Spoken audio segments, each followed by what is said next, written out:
Today, Luca Sadurny is back on the show. He's an Italian polyglot who speaks 6 languages fluently and currently lives in France. He's the co-founder of the language learning app Mosalingua. In the last interview, we talked about motivation for language learning and Mosalingua and what it is about, what principles it relies upon. Today, we are going to focus on a very specific topic, which is language learning while sleeping. For that, Mosalingua recently conducted a test on their app where 136 people tested this new functionality for 2 weeks. This functionality is still active, with users being able to test for themselves. Welcome back, Luca. Thank you very much, Gabriel. You based your test on Professor Rush's study on language learning while sleeping. So I already talked to him, I interviewed him, but maybe you can give a quick recap on what you understood from his research. Yeah, sure. So we were very inspired by the results of that study because he found that in a nutshell, because the study is quite extensive, but in a nutshell, we can say that he discovered that it's possible to reinforce the memorization of words while you're sleeping. But he discovered something which is very interesting. This doesn't work for new words. So, for example, it doesn't exist the magic of like learning while asleep as we sometimes hear from some articles or I don't know. So, yeah, of course, if you listen to French or German during the night and you don't know the words or phrases, this won't work. Oh, well, no surprise. But he discovered that, for example, if you listen to words and sentences that you already knew, so you have a reinforcement. So he tested on 2 groups with Dutch words, I think, and then it was like Dutch people with German words, yeah. And the group which was exposed to those words during sleep had a positive reinforcement. So there was like a positive effect. Mm-hmm. And how did you implement that in Mosalingua? So actually, we wanted to test both scenarios. So what we did is that we recently included a new feature which is the free hands mode. So, for example, you can listen to words and phrases, you can review them, learn them. For example, while you're running or maybe shopping and so on. So in that part, so the free hands mode, we have like an automated feature which is called sleep learning. So you can learn while asleep, and actually you go there. You decide if you want to learn new words or review the words that you already memorized. And then you can set up like a timer, the pauses that you want between words and so on. And actually, so you can the app will start and make you review or learn those words and sentences while you're sleeping. Mm-hmm. So you have to set the timer when it's starting.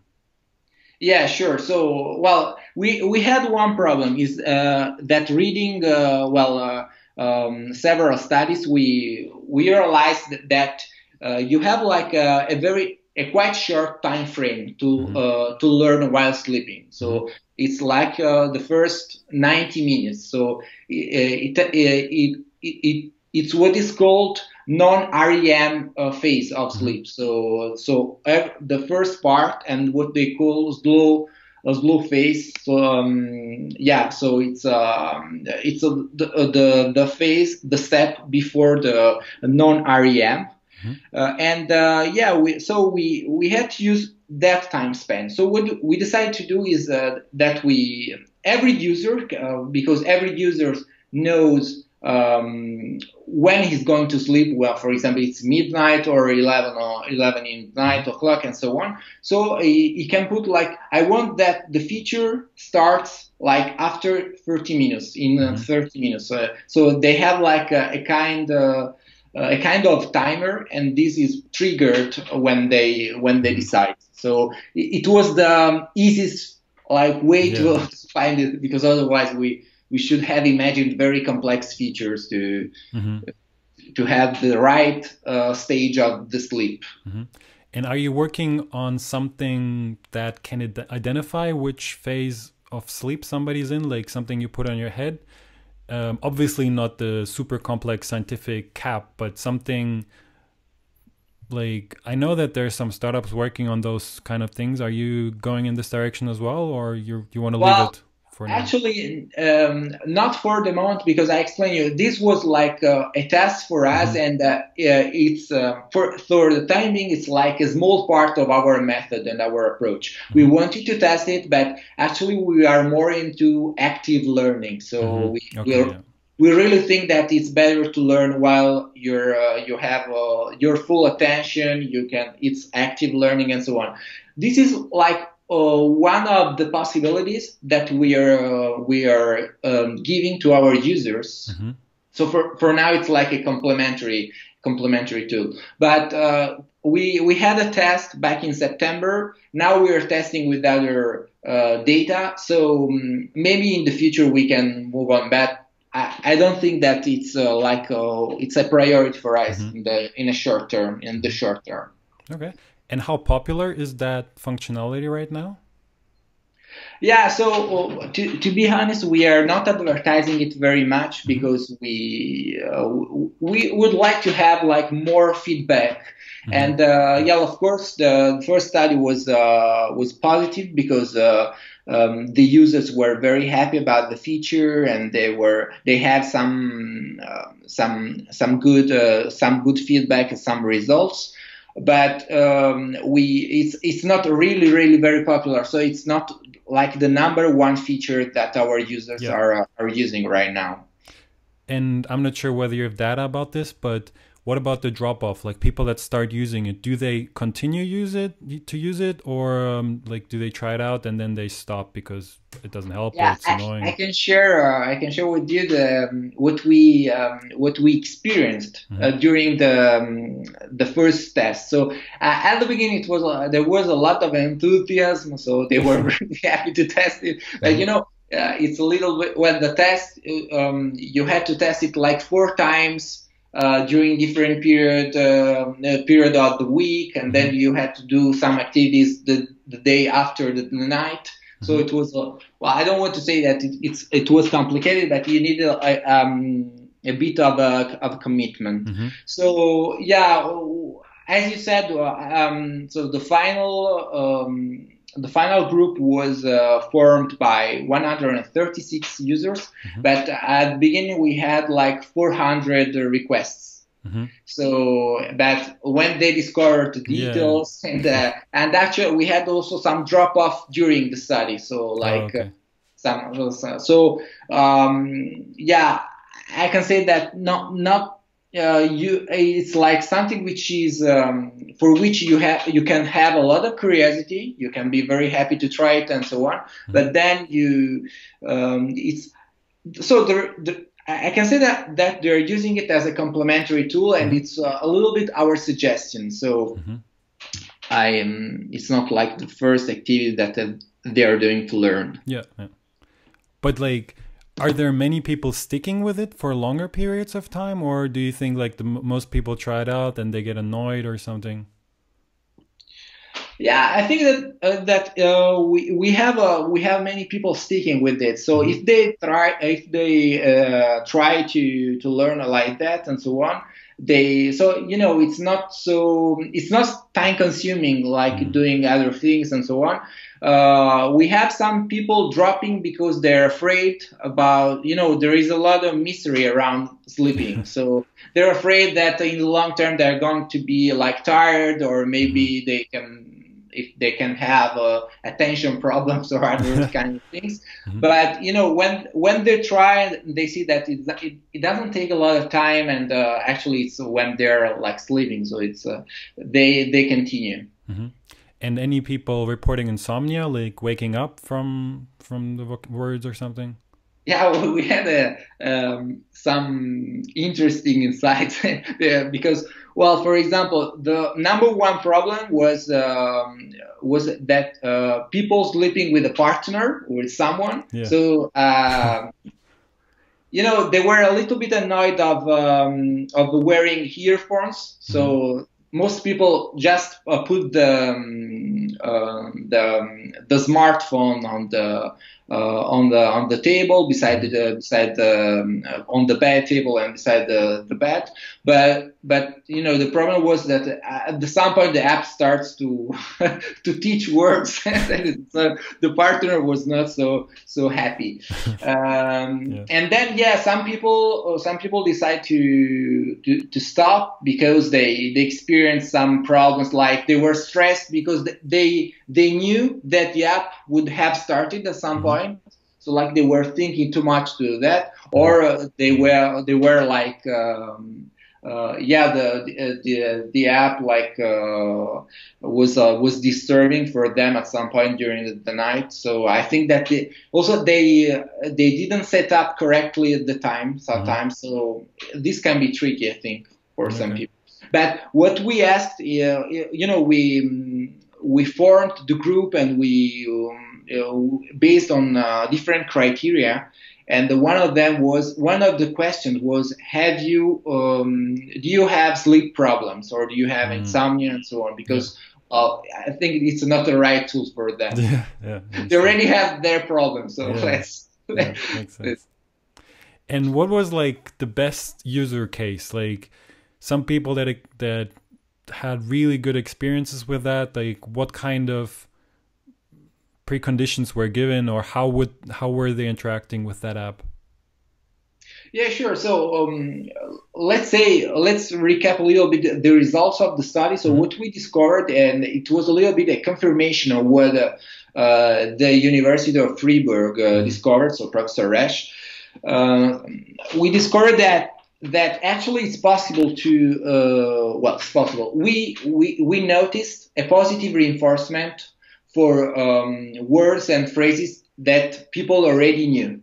So, for example, if you already knew some words in French and in Spanish and so on, then during the active learning and the active review session, they realized that they had better performances. So we analyzed their performances after those nights, and actually we discovered that for 60.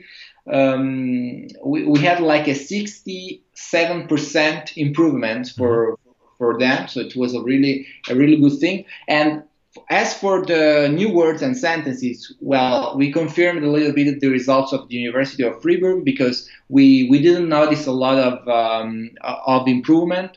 Only so like for 72% of participants, there was no improvement.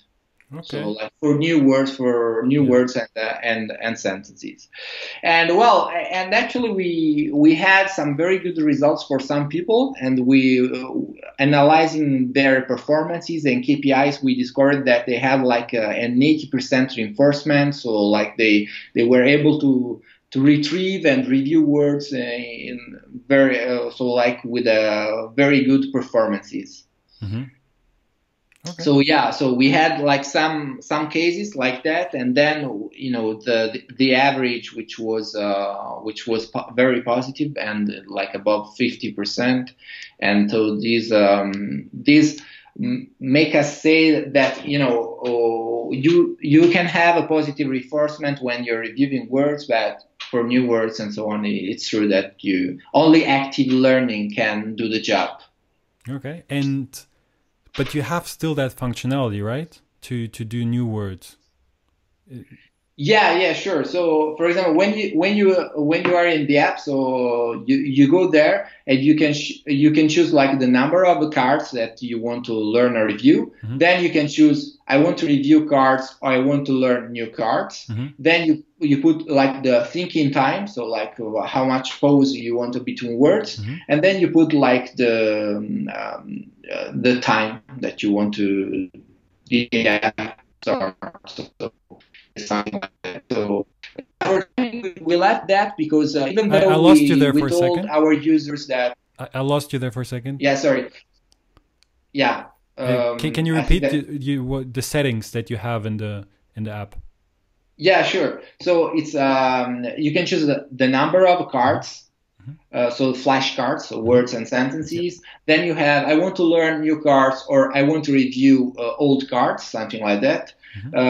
Then the thinking time, like how much pause do you want between words and sentences, and then you can set the time. The reason why we left the option to learn new cards is that for us it's like an ongoing experiment.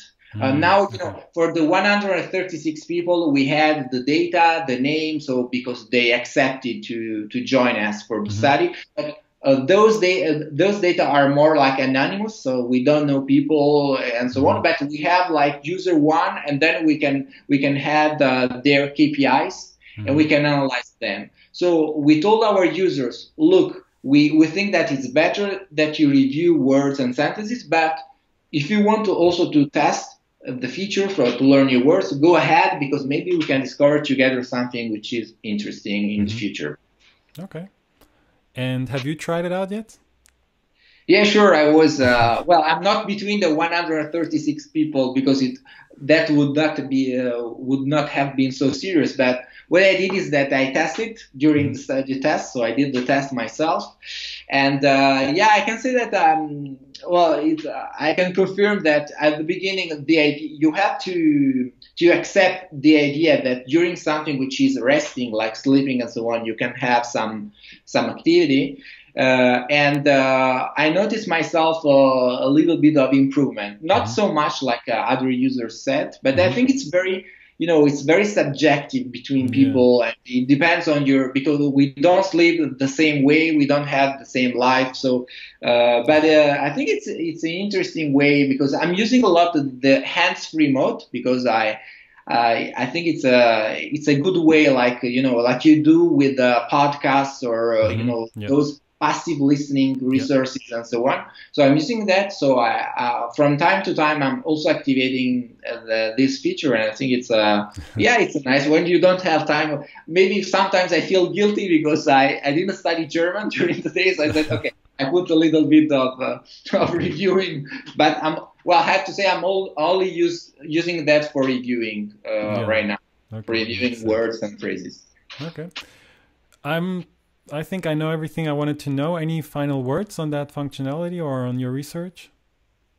Yeah, so I have so on our blog, so mosalingua.com, we have some details, and we have an infographic. I think that you already posted it, or you're going to post it, and you have like the difference between, for example, people with different age. So it was it's nice to see that, for example, younger people had better performances. Then you have difference about based on gender. Well, not so relevant, luckily, because otherwise this is very controversial. So I was happy to see that more or less we have the same performances. And then you can also say that it worked very well for beginners.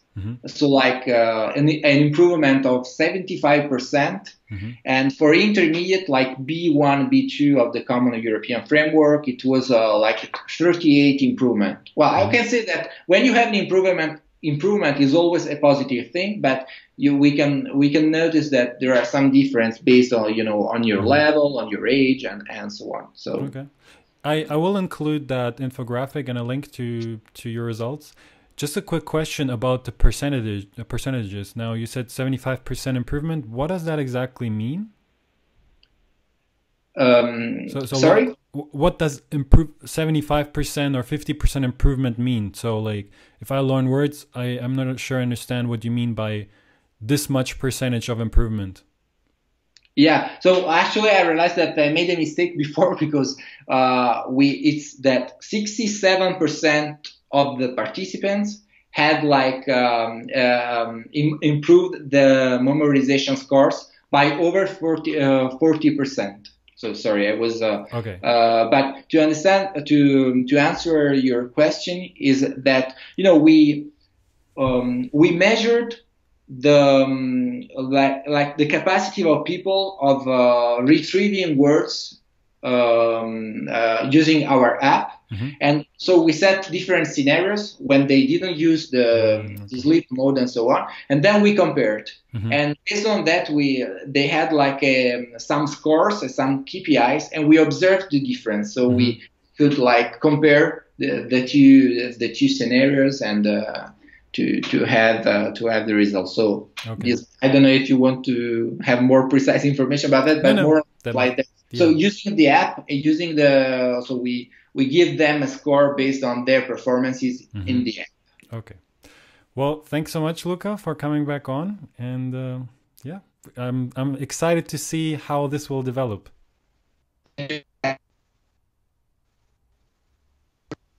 Okay, thank you very much. Okay, you disappeared just before the end again. Can you just repeat what you said? Yeah, I realized it. Okay, can you repeat the question, please? No, I didn't. No, I just the final greeting. Yeah, I just said that I'm excited to see what will happen with like where this will go. This is an interesting topic. So thanks so much for coming on. Okay, thank you very much. Me too. I'm excited to see the results. I look forward to seeing that. Okay. Bye. Thank you very much. Thanks.